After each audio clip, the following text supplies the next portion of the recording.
தூய்மையும் தாய்மையும் நிறைந்த இந்த துவாபர யுகத்திற்கு என்னை தேடி வந்திருக்கிறீர்கள் என்றால் பக்தியையும் தாண்டி ஒரு காரணம் இருக்க வேண்டும் அல்லவா? அந்த காரணத்தை என்னால் கண்டுபிடிக்க முடியாதா? உன்னால் முடியாதது ஏது கிருஷ்ணா? எங்கும் நிறைந்த உன்னால் எதையும் கண்டுபிடிக்க முடியும். கண்டுபிடிச்சா மட்டும் போதாது சுவாமி, நாங்க தேடி வந்த அந்த மகா வஜ்ராசத்தையும் கொடுத்து அனுப்பணும். உங்கள் விருப்பப்படியே செய்கிறேன். அதுவரை இந்த கலியுக நண்பர்கள் என் விருந்தாளிகளாக என்னோடு வந்து விளையாடி உண்டு உறங்கி மகிழ்ந்திருக்க வேண்டும். வேறு வேலை எங்களுக்கு என்ன சுவாமி? கிளம்புங்க சுவாமி. எங்களுக்கு தெரிஞ்ச கோலி விளையாட்டு, கண்ணாமூச்சி, height and seek, ice boy எல்லாமே நாங்க உங்களுக்கு சொல்லி தரோம். உங்களுக்கு தெரிஞ்ச எல்லா விளையாட்டும் எங்களுக்கு சொல்லித்தாங்க. தாராளமாக. இன்னொரு விஷயம், இங்கு இருக்கும் வரை நீங்கள் என்னை சுவாமி, பிரபு, பிராணநாதா இப்படியெல்லாம் அழைக்க கூடாது. உங்களுடைய நண்பனாக பாவித்து என்னை கிருஷ்ணா என்றே அழைக்க வேண்டும். சரிங்க சுவாமி. இல்ல கிருஷ்ணா. இன்னொரு விஷயம், இங்கே ஆபத்துகள் அதிகம். ஆமா சுவாமி, வரும்போது கூட ஒரு அரக்கங்கிட்ட நாங்க மாட்டிக்கிட்டோம். உங்க பேர் சொல்லிதான் நாங்க தப்பிச்சு வந்தோம். அது மட்டுமல்ல, மேலே வானத்தை பாருங்கள்.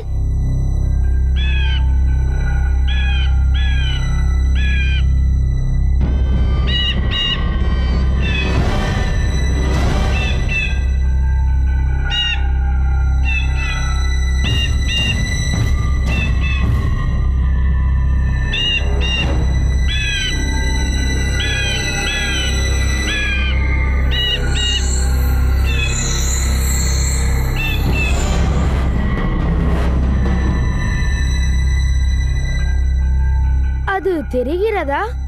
இது எங்களுக்கு தெரியாதா கிருஷ்ணா? இதுதான் கழுகு. இல்லை, கழுகு உருவத்தில் உள்ள அசுரன். நீங்கள் பயப்பட வேண்டாம்.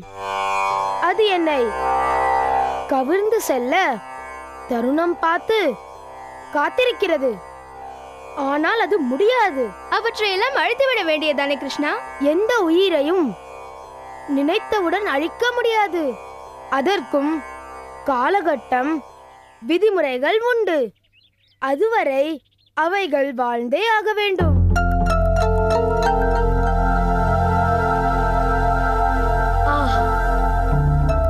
சரி, அடுத்து என்ன?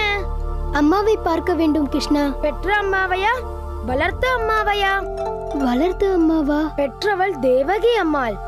அவர்கள் இங்கே இல்லை. வளர்த்தவள் யசோதா அம்மா. அவர்கள் இருக்கிறார்கள். வாருங்கள் பார்ப்போம். Excuse me. என்ன?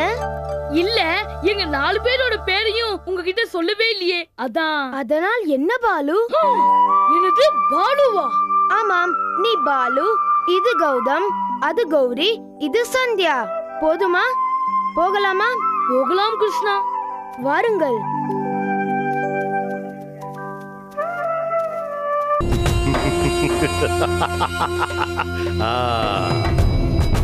எஜமா, சாயா தேவியோட அருள் இருந்தா மாயா தேவி உங்களை பிடிக்க மாட்டாளா? நீங்க சொல்றதை என்னால நம்பவே முடியல எஜமா. முட்டாள்! நீ எதைத்தான் நம்பி இருக்கிறாய்? இது என் பாட்டனார் சொன்னது. மாயையிடம் இருந்து தப்பிக்க சாயையின் அருள் பெறுவது ஒன்று மட்டும் தான் வழி. எஜமா, உங்க பாட்டனார் பெரிய ஆளா இருப்பாரு போலங்க. இதெல்லாம் கூட தெரிஞ்சு வச்சிருக்காரு. அதனால் தாண்டா அவர் எனக்கு பாட்டனாராக இருக்கிறார். ஆமா ஆமா. ஏன் எஜமா, தவத்தை எங்க, எப்படி, எப்போது ஆரம்பிக்க போகிறீர்கள்? வரும் வெள்ளிக்கிழமை மாயவனத்தில் காலை முதல் மாலை வரை சாயாதேவியை நோக்கி ஒற்றை காலில் தவம் இருக்க போகிறேன். எஜமா, நானும் உங்க கூடவே வந்து உங்க தவத்துக்கு காவல் இருக்கட்டுமா? என் தவத்துக்கு நீ காவலா? நான் என்ன விஸ்வாமித்திரனா?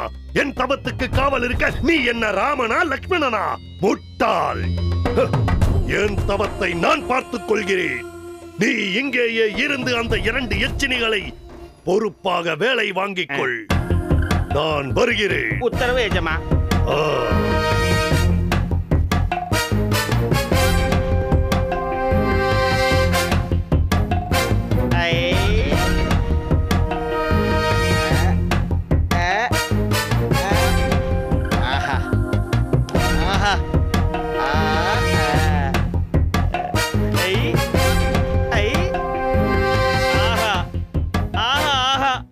இந்த வாய்ப்புக்காக எவ்வளவு நாளா காத்துக்கிட்டு இருந்தோம். எவ்வளவு நல்லா இருக்கு.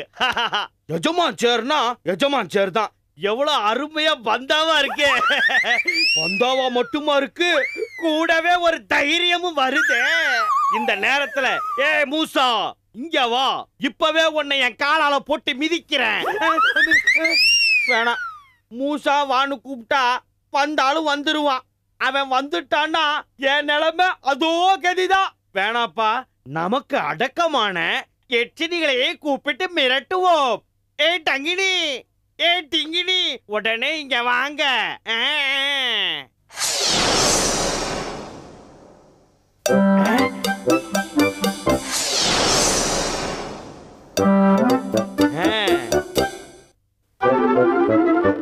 வாங்க டி மாப்பிள்ளைங்களா, கூப்பிட்ட உடனே வந்துட்டீங்க. வேலைய பார்க்காம எங்க சுத்திக்கிட்டு இருந்தீங்க?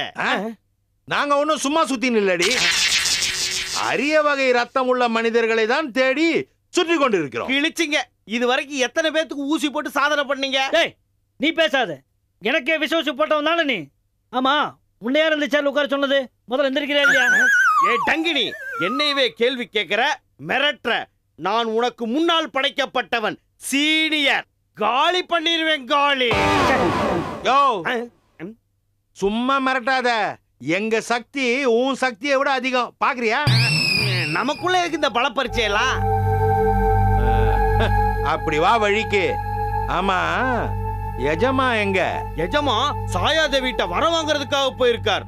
அவர் போயிட்டு வர்ற வரைக்கும் உங்க 2 பேத்தையும் கவனிச்சுக்க சொல்லி பொறுப்பை என்கிட்ட ஒப்படைச்சிட்டு போயிருக்கார். தயவு செஞ்சு கொஞ்சம் ஒத்துழைப்பு கொடுங்க. எஜமா சொன்னதுனால ஒத்துழைப்பு கொடுக்குறோம். ஆமா, நாங்க விஷ ஊசி போடும்போது இந்த பூதங்கள் வந்து தடுத்துருது. ஆமா, நாங்க அரிய வகை ரத்தம் இருக்கிற மனுஷங்களை தேடி பார்த்து தான் ஊசிய போடுறோம். ஆனா அவங்க பூதங்களா மாறிடுறாங்களே.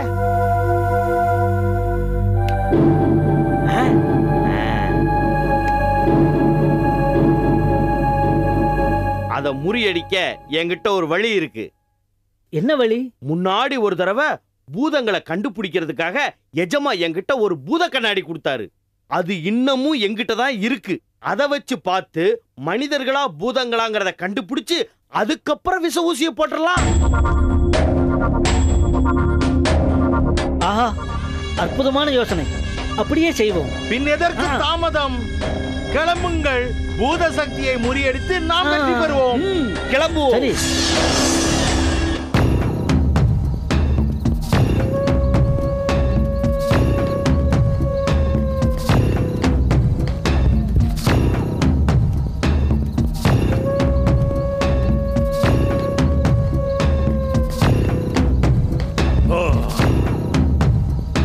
மாயாதேவி, மாயையால் என்னை ஆட்கொண்டு அலைக்கழித்து அழிவின் விளிம்பு வரை பயணிக்க வைத்தவளே, உன்னிடம் இருந்து மீள நீ என்னை தொடாமல் இருக்க ஒரு வழி கிடைத்து விட்டது.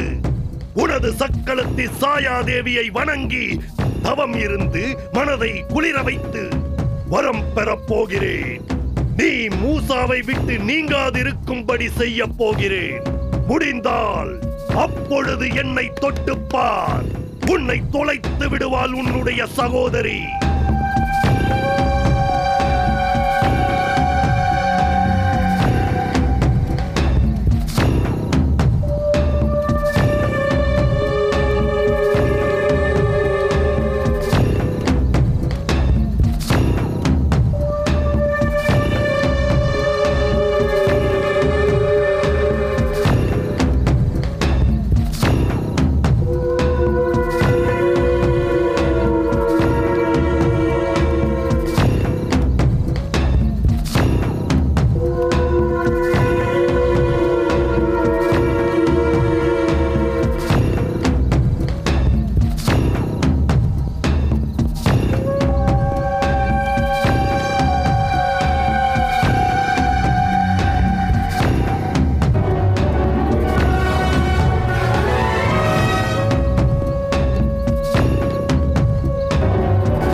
என்ன தேடித்தான் வரியா?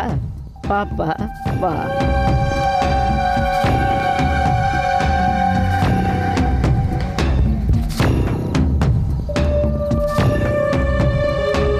தம்பி,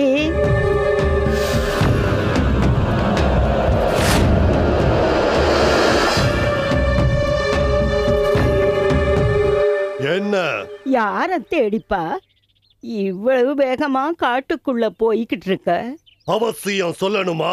அவசியம் இல்லைன்னா நான் கேட்க மாட்டேன் தம்பி. என்னுடைய தேடுதலை நீ தெரிஞ்சுக்க வேண்டிய அவசியம் என்ன? யாருடைய தேடுதலா இருந்தாலும் யாராவது ஒருத்தர் உதவி செய்தாத்தானே அது முடிவுக்கு வரும். நீ எனக்கு உதவி செய்ய போறியா? ஏன்பா, செய்யக்கூடாதா? இல்ல செய்ய முடியாதா? உன்னால் எனக்கு என்ன உதவி செய்ய முடியும்? யாரால எது முடியும்னு வெறும் தோற்றத்தை வச்சு எப்படியா முடிவு செய்ய முடியும்? உன்னுடைய வயசும் வயோதிகமும் வெறும் வேஷமா? இந்த உலகத்துல எல்லாமே வேஷம்தான், எல்லாமே நாடகம்தான். உன் பேச்சு குதர்க்கமாக இருக்கிறது. குதர்க்கமாய் இருந்தாலும் குழப்பம் இல்லையேப்பா. தெளிவா இருந்தாலும் உன்னோட பேசுறது வீண் பேச்சு. நான் வர. அவசரப்படாதப்பா, நீ தாண்டி போற. எத? என்ன என்ன பாக்குற? நீ தேடி வந்தது நானா கூட இருக்கலாம் இல்லையா?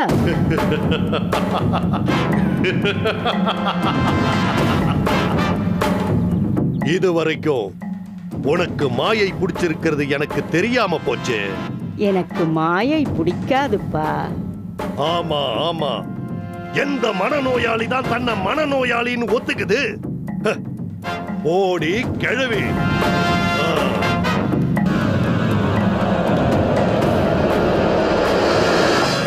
சீதேவி ஆனாலும் வலிய போனா வரிசையில தான் நிக்க வைப்பாங்க.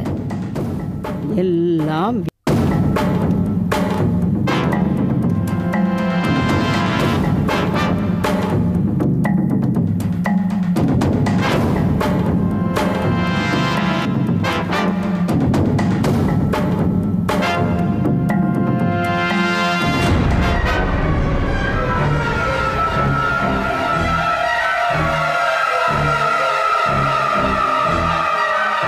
அடர்ந்த வனம்.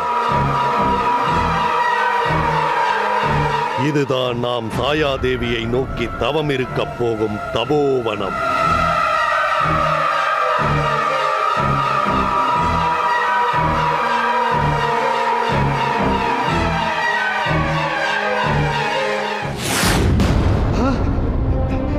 இறைவா, என்ன இது?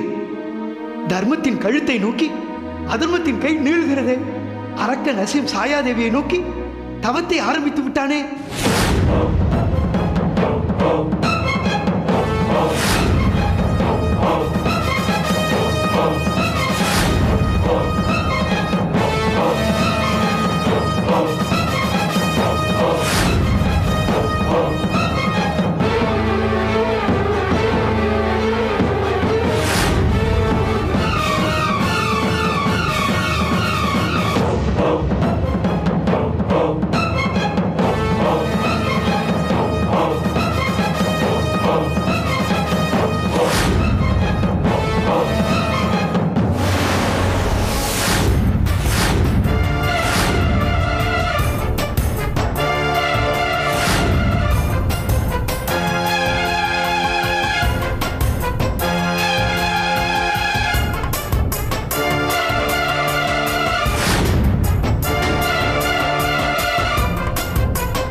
தாயே மாயாதேவி, நிலையற்ற குணம் கொண்டவனே, மூசா எனும் பூதகுல சிறு பாலகன் அசீம் என்ற அரக்கனை அழித்து இரு உலகங்களையும் காக்க வேண்டி உன்னை நோக்கி தவமிருந்து உனது அருளை பெற்றான்.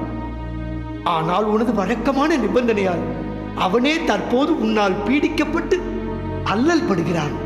இந்த நிலையில் அரக்கன் அசீமை நீ மீண்டும் பிடித்துவிடக் கூடாது என்பதற்காக அவன் உனது சகோதரி சாயாதேவியை நோக்கி தவம் இருக்கிறான். தாயே, சாயாதேவி அரக்கன் அசீமுக்கு அருள் பாலித்து விட்டால் மூசாவின் நிலை என்ன? தர்மத்தின் கதிதான் என்ன? இதை ஒரு கணம் யோசித்து அதனை தடுத்து நீதான் எப்படியாவது தர்மம் தழைத்தோங்க அருள் புரிய வேண்டும்.